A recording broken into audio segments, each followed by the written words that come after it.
first location is Argentina. I had a chance to visit the Argentinian contact center sector last year, and I was thoroughly impressed with what I saw, ladies and gentlemen. As an offshore market, it's viewed very well in terms of both clients and investors in Europe, as well as those in North America. It's seen as very strong in terms of delivery into Spain, services into Spain, either from an outsourced or in-house perspective. And there is some growth. There is a lot of interest in terms of the U.S. with regards to using Argentina as a foil for perhaps a Mexican deployment. Some of the strengths include agent sophistication, the fact that there is an established contact center sector in Argentina. The infrastructure, especially in Buenos Aires, is simply superb. I was thoroughly impressed with what I saw in terms of communications, transportation, etc. Very, very impressive. As well as the fact that there are multiple urban centers. The fact that you don't have everything just housed in one city.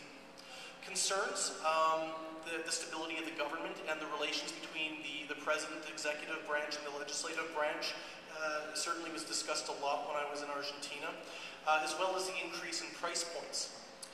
The fact that there's unionization, the unions have pushed up wages significantly the last few years certainly is something that has not necessarily gone down well.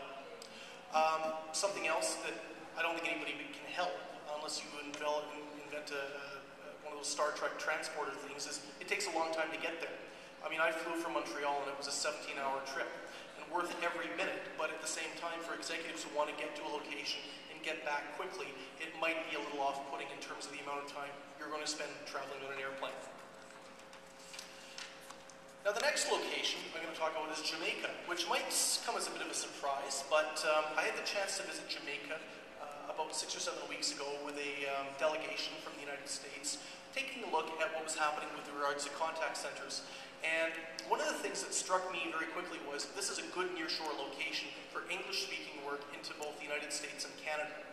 Now there are a good group of incentives that have been provided by the Jamaican government, very forward-looking in terms of tax breaks, free trade zones, subsidies for training. And the graduate pool, if you take a look at the makeup of the university graduates, again, very solid.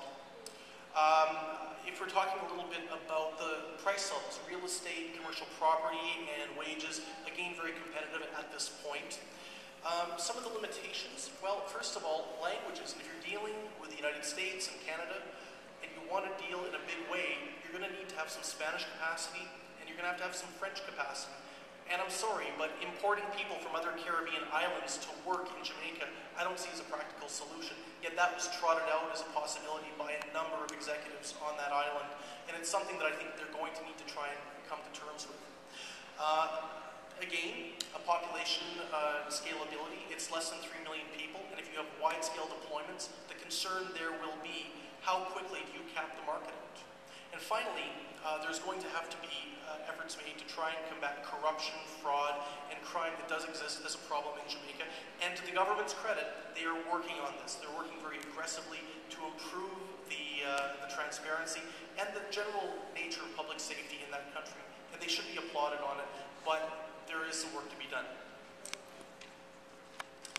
I'd like to talk to you now a little bit about Honduras.